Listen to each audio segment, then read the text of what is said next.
Sa kagubatan ang batang si Mowgli ay tumatakas mula sa isang malaking predator kasama ang mga lobo at nagpasya na umakyat sa isang puno at tumakas mula sa itaas. Bagamat siya ay medyo nauutal sa simula tumapak ito sa isang sanga ng puno na naputol sa kanyang bigat at nahulog siya sa lupa at naging sanhi upang mahuli siya ni Bagheera, isang panther na nakita si Mowgli bilang isang sanggol.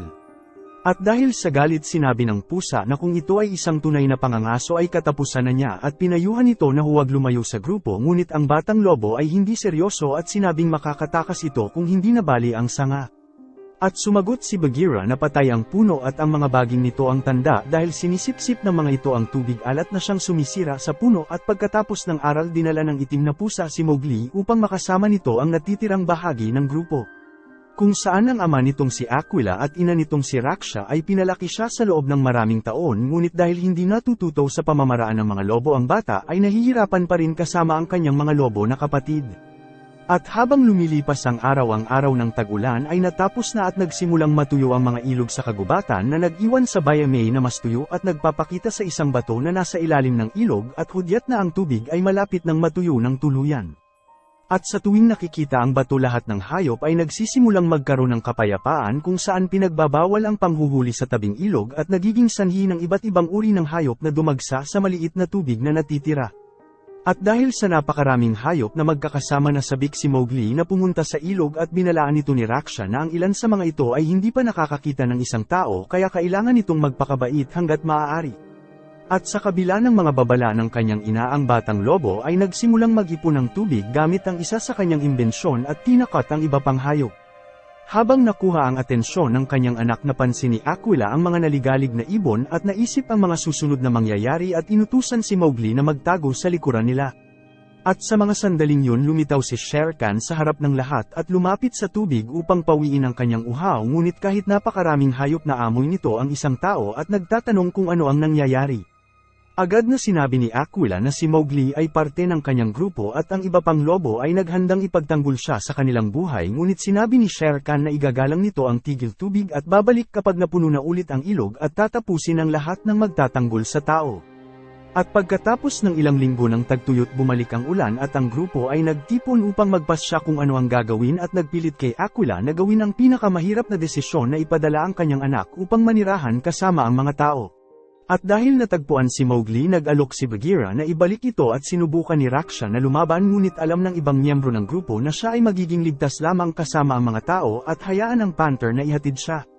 At dahil dito ang dalawa ay umalis sa isang paglalakbay sa hilaga at nakasalubong ang isang kawang ng mga elepante sa gitna ng kanilang landas at nagbigay galang sa mga ito sa paniniwalang sila ang lumikha sa kagubatan. At kalaunan tuluyan nilang nilisan ang kagubatan at dumating sa isang mataas na tuyong damuhan na puno ng buffalo, ngunit sa gitna ng karamihan nakita ni Bagheera ang isang bagay na papalapit at inutusan si Mowgli na humiga. Tumanggi ang bata at sa pag-aakalang siya ay pinapayuko ulit, ngunit hindi tumugon ang pusa at nagpatuloy na nakatutok ang kanyang mata sa damuhan habang inutusan siya nitong tumakbo sa ravine sa hilaga.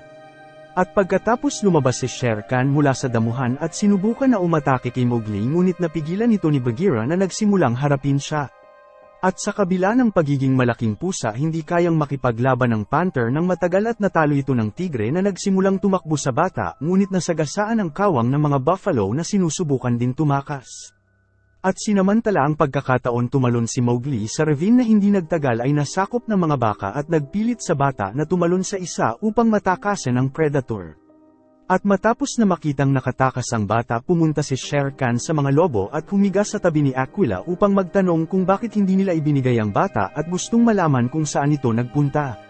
Ang pinuno ng grupo ay tumugon na pinili nilang hayaan si Mowgli na manirahan kasama ang mga tao upang mapanatili ang kapayapaan sa gubat at maiwasan ang pagdanak ng dugo, ngunit hindi natuwa si Shere Khan at inatake si Aquila na hinawakan siya sa leeg at itinapon ito sa bangin at tinapos ang alpha ng walang hirap. At matapos na tapusin ng pinuno binyantaan ng tigre ang iba pa at sinabing mula sa araw na yon teritoryo na niya ang lugar at hindi ito aalis hanggang sa maibalik nila si Mowgli. At malayo natutulog ang bata sa likod ng buffalo nang magsimula ang isang landslide sa itaas nila at nagpilit sa kanya na tumalon sa ilog upang maiwasang matamaan ng bumabagsak na putik. At sa tubig humawak si Mowgli sa isang piraso ng troso at lumutang ng ilang kilometro hanggang sa marating nito ang isang mas ligtas na lugar. At pabalik sa kagubatan ng bata ay nagsimulang gumala sa gitna ng mga puno upang hanapin si Bagheera, ngunit ang nakita lamang nito ay balat ng isang napakalaking ahas na nasa lupa. At dahil sa gutom na ito, nakita nito ang ilang prutas sa isang sanga at ginamit ang isang piraso ng baging upang abutin ang pagkain, ngunit habang kumakain ito nagulat ang bata ng isang fox na lumapit upang gambalahin siya habang ang dalawa ay ninakaw ang prutas. At dahil napagtanto na ninakawan siya, hinabol ni Mowgli ang mga ito sa itaas ng puno kung saan nagsimula itong makarinig ng boses. Nang biglang lumitaw ang malaking ahas sa sanga at sinabing makikipag-usap ito hanggang sa dumating si Bagheera. At habang nakikipag-usap sa bata, sinabi ng ahas na alam nito kung sino siya at kung saan siya nanggaling at nagsimulang gamitin ang hipnotismo gamit ang kanyang mata at pinakita ang kwento tungkol sa araw na ang isang tao ay naglalakbay sa kagubatan at huminto upang magpahinga sa kuweba. At dahil sa apoy lahat ng hayop ay lumayo sa lalaki, ngunit si Shere Khan ay hindi natakot at pumasok sa kuweba at inatake ang lalaki at nasunog nito ang kalahati ng kanyang mukha. At sa panahon ng pag-atake napatay ng tigre ang lalaki at tumakas upang alagaan ang kanyang sugat na sanhi ng apoy at naiwan si Mowgli nang hindi na mamalayan. At sa nangyari, kinuha ni Bagheera ang bata upang manirahan kasama ang mga lobo at ang lahat ng nasa kagubatan ay natakot sa pulang bulaklak kasama na si Shere Khan. At sa pagtatapos ng kwento, si Mowgli ay ganap na nahipnotismo at hindi napansin na binuksan ng ahas ang bibig nito upang lamunin siya. Ngunit sa mga huling sandali, isang oso ang lumitaw at inatake ang ahas at nagawang mahulog ang bata sa lupa at nawala ng malay. At sa sumunod na umaga, nagising ang bata sa kuweba ni Baloo na sinimulan ang araw sa pagtatanong nito kung kaya niyang umakyat. At nang malaman nito ang malaking oso ay dinala si Mowgli sa kanyang lungga at sinabi na kailangan nito ang kanyang tulong upang maabot ang honey na nasa itaas. At habang pinagmamasdan ng taas na may libu-libong bubuyog, tumanggi ang bata na gawin ito at umapila sa Baloo na tila nalungkot at sinabing darating na ang taglamig at kapag labis na nagutom ito hindi na siya magigising. At dahil naawa sa oso, nagpa siya ang bata na tanggapin ang kahilingan at lumibot sa bundok at nagtali ng piraso ng baging at bumaba upang maabot ang honey na nasa bato at inatake ng hindi mabilang na bubuyog bilang resulta. At kahit puro kagat, hindi sumuko si Mowgli sa kanyang misyon at nagsimulang sipin ng honey at nahulog ito sa paa ng oso na nagsimulang lamunin ang lahat. Nagsimulang magreklamo si Mowgli tungkol sa mga kagat at sinabing magpapatuloy na ito sa paglalakbay, ngunit patuloy na humiling si Baloo ng tulong na kumuha ng pagkain para sa taglamig. At dahil gustong gawin ang hiling ni Bagheera, tumanggi si Mowgli na tulungan ang oso at sinabing kailangan nitong makarating sa nayon ng tao bago pa siya maabutan ng tigre at napagtanto ni Baloo na hinahabol ito ng predator. At kalaunan nagpasya si Baloo na gagabayan nito ang bata sa kanyang layunin at samahan nito sa kagubatan hanggang sa marating nila ang labas ng nayon. At doon pinag-usapan nila ang tungkol sa pamumuhay ng mga tao at nagsimulang asarin ni Baloo ang bata at sinabing magaling ito sa pagkuha ng honey. At sa wakas, sinabi ng oso na hindi nito kailangan mamuhay bilang isang tao o lobo at nangako na kung mananatili ito sa kanyang tabi magiging malaya ito kung anuman ang naisin niya. At dahil dito nagpa siya ang bata na bumalik sa gubat at ginugol ang kanyang araw sa pagtulong kay Baloo na kumuha ng maraming honey, gumawa ng bagong kagamitan at pumutol ng sunod-sunod na may proteksyon ng mga dahon. Pagkatapos ng isang abalang araw sa trabaho, ang dalawa ay lumangoy sa ilog nang mapansin ni Mowgli ang isang paggalaw sa mga dahon at sinabihan ng matako na oso na lumabas mula sa tubig at nilapitan ang posibleng predator. At sa mga sandaling yun, lumitaw si Bagheera sa kakahuyan at tinawag ang batang lalaki na ipagpatuloy ang paglalakbay nito, ngunit bago pa sila magpatuloy ipinakita ni Mowgli ang kanyang bagong nilikha at ginabayan nito sa kuweba. At nang makita ang maraming honey na naipon nila, nagalit ang panther kay Baloo at inakusahan ito ng pangbablackmail kay Mowgli upang makakuha ng pagkain ng walang hirap. Tinawag ni Bagheera ang bata at ipagpatuloy ang paglalakbay nito at nakumbinsi ito ni Baloo na maghintay hanggang madaling araw at nais pa nitong makasama ang bata. At sa kalagitnaan ng gabi, nagising si Mowgli sa tunog ng mga elepante at nagpas siyang lumabas upang tignan ito at nakita ang hindi mabilang na hayop kung saan isang hayop ang naipit. At upang iligtas ito, tumakbo ang bata pabalik sa kuweba at kumuha ng mga baging upang atali sa elepante at ibinigay ang dulo nito sa matatanda upang hilahin ito. At sa ganitong paraan nagawa nilang iligtas ang batang elepante at nakipagkaibigan si Mowgli sa pinakamalaking hayop sa gubat na nag-iwan kay Baloo at Bagheera na labis na mangha sa ginawa nito. Gayunpaman, ang panther ay nanatili sa kanyang desisyon na dalhin ang bata sa nayon at pinaliwanag na si Shere Khan ang humahabol sa kanya at naintindihan ng oso kung bakit ito labis na nag-aalala.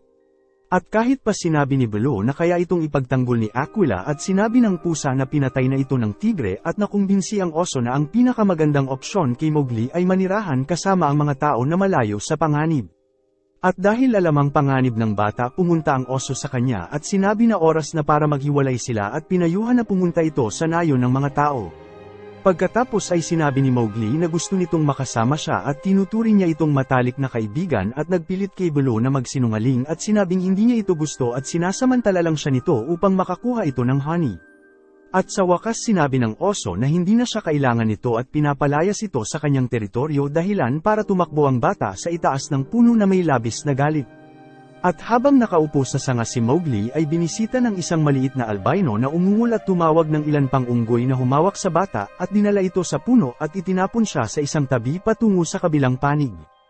At nang marinig na sumigaw ang bata hinabol ni Baloo at Bagheera ang mga unggoy hanggang sa marating nila ang paanan ng isang matarik na bundok at nagpilit sa oso na umakyat sa mga bato kahit pa hindi niya ito ginagawa. Samantala dinala si Mowgli sa isang tila abandonadong templo na puno ng prutas at ilang basura ng mga tao. At nang mapansin na tila kakaiba ang lahat nagsimulang tumingin ang bata sa paligid ng lumitaw ang isang malaking orangutan mula sa kanyang likuran.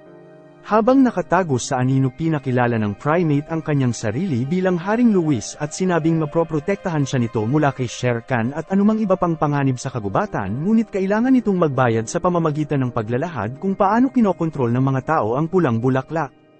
At sinabi ni Mowgli na hindi nito alam kung paano gumawa ng apoy at hiniling na umalis ngunit ang hari ng primate ay iginiit na may nalalaman ito at kailangan nito ang pulang bulaklak upang maging isang tao. Ngunit sinabi ni Mowgli na ayaw nitong gumawa ng kasunduan at muling hiniling na umalis na labis na ikinagalit ng hari. At sa mga puntong ito dumating si Baloo sa lugar at ginawa ang lahat ng makakaya nito upang gambalahin si Luis habang dinala ni Bagheera ang bata sa labas ng walang nakakapansin. Gayunpaman sa mga oras na aalis sila ang isa sa mga unggoy ay nakita sila at inalertuhan ang hari tungkol sa pagtakas. At kahit pa sa dami ng mga unggoy inutusan ni Bagheera si Mowgli na mauna na habang mananatili sila upang lumaban ngunit hindi pinayagan ng hari ang bata na makatakas at tumayo sa kanyang upuan upang harangin siya. At dahil dito sinabi ng bata sa orangutan na lubayan siya nito at sinabing babalik ito sa grupo ng lobo upang manatili sa proteksyon ni Aquila at nag-udyok sa hari ng primate na sabihing patay na ito. At sa labis na galit tumakbo si Mowgli sa loob ng templo habang hinahabol siya ng orangutan ngunit dahil sa malaking hugis nito nauwi ito sa pagsira ng primate sa mga pilar na sumusuporta sa gusali dahilan upang gumuho ang lahat sa oras na makatalon si Mowgli. At dahil hindi alam ang nangyari nakita ng dalawa na gumuho ang gusali at tumakbo upang hanapin ang bata at nakita itong ligtas sa itaas ng isang puno. At habang pinipilit ng dalawa na makalapit tinanong ni Mowgli kung totoo bang patay na si Aquila at kinumpirma ito ng panther na mas lalong ikinagalit nito at nagpas siyang pumunta sa lungsod. At doon pumasok ito malapit sa bonfire upang kunin ang pulang bulaklak ngunit natakot ito nang makita niya ang laki ng apoy at nagpas siyang kunin ang isa sa mga sulong na nagbibigay liwanag sa mga lansangan. At dala ang bagay ginugol nito ang gabi sa pagtakbo sa kagubatan habang si Baloo at Bagheera ay hinahanap siya ngunit sa kalagitnaan ng pagtakbo nahulog ni Mowgli ang maliliit na apoy na nagsimula ng isang sunog sa kagubatan. At dahil hindi napagtanto ang nangyari nagpatuloy ang bata sa pagtakbo hanggang matagpuan nito ang lahat ng hayop sa ilog. At sa oras na dumating ito sa lugar hinamon ni Mowgli si Shere Khan sa isang laban at sinabing wala nang matatakot sa kanya ngunit ang tigre ay nangatwira na ngayon ng lahat ay natatakot sa pulang bulaklak sa kanyang kamay at sinabing noon pa man ito na ang diwa ng mga tao. At dahil gustong patunayan na mali ang tigre itinapon ni Mowgli ang apoy sa tubig at sinabi ng tigre kung gaano ito katanga habang lumalapit upang tapusin siya at nagpilit sa ibang hayop na lumaban upang ipagtanggol siya. At kahit na mag-isa ang tigre ay hindi nakaramdam ng takot at sinunggaban ang bata at mabilis na pinigilan ni Baloo na nagsimulang makipaglaban sa kanya. At kahit balanse ang laban hindi kasing husay ng oso ang tigre at nauwi ito sa pagkatalo niya na nagpilit sa mga lobo na ipagpatuloy ang laban at kasama ang grupo sumugod si Mowgli patungo sa kalaban hanggang sa pinigilan nito ni Bagheera at sinabi na kailangan nitong lumaban na tulad ng isang tao. At kahit mag-isa laban sa 10 lobo nagawang makita ni Shere Khan si Mowgli na tumatakas at iniwan ng mga lobo upang sundan ang bata at nagpilit sa panther na habulin ito. At dahil napakabilis na gawa ng panther na abutan ang tigre at nagsimula ng isang matinding laban sa pagitan ng dalawang malaking pusa kung saan mula sa ibaba nagawa ni Bagheera na umatake kay Shere Khan. Gayunpaman nagawa ng tigre na madaig ang laban at pinatumba ang panther na iniligtas ng mga lobo sa pangalawang pagkakataon. At habang ang lahat ay abala dumating si Mowgli sa bahagi ng kagubatan na nasusunog at nakita ang isang puno na may baging at inalala ang mga tulo ni Bagheera at nagpas siyang gamitin ang mga patay na sanga upang tapusin ang tigre. At upang samantalahin ang pagiging abala ng tigre nagsimulang pokpokin ni Mowgli ang dalawang bato hanggang sa makita nito ang isang matalim na parte at umakyat sa puno upang putulin ang baging at inilagay ito sa kanyang balikat. At ilang metro ang layo tinalo ni Shere Khan ang mga lobo at umakyat sa puno upang tapusin ang bata. At habang mag-isa inakit ni Mowgli ang tigre sa pinakamahinang sanga upang mahulog ito ngunit naramdaman ito ng pusa at bumaba sa kabilang sanga. At dahil napagtanto na hindi ito gagana umakyat ang bata sa pinakamataas na puno at itinali ang baging sa isa sa mga sanga at naglagay ng isang uri ng duyan na nakabitin habang patuloy itong umaakyat sa puno. At dahil uhaw sa dugo mabilis na sinundan ni Shere Khan si Mowgli na nakulong sa isang nabubulok na sanga. At dahil napagtanto kung gaano karupok ang sanga huminto ang tigre pansamantala at nagpas siyang umapila at sinabi ang tungkol kay Aquila dahilan upang harapin siya ng bata. At nang napagtanto nitong napahinto niya ang bata nagpas siya ang tigre na umatake at tumalon tungo kay Mowgli na nakatakas sa pagtalon nito sa duyan at naging sanhi upang mawasak ang sanga at nahulog ang malaking pusa mula sa taas na higit 10 metro patungo sa apoy. At habang nakasabit nakahinga si Mowgli ng maluwag at umakyat muli sa baging at bumaba sa puno nang makita nito ang kawang ng elepante na tinulungan niya. At bilang isang paraan ng pagbabalik ng pabor ang malaking hayop ay pinutol ang mga patay na puno at ginamit ang kahoy upang gumawa ng isang dam sa ilog na hamarang sa agos at dinirekta ang tubig upang patayin ang apoy sa kagubatan. At dahil dito ang lahat ay nailigtas at si Mowgli ay sa wakas makakabalik na mamuhay sa kagubatan ngunit hindi katulad ng dati ngayon ay hindi na siya batang lalaki kundi isang tunay na lobo. Salamat sa panunood. Kung nagustuhan mo ito huwag kakalimutan mag-like at subscribe para sa mga susunod pa nating movie recap.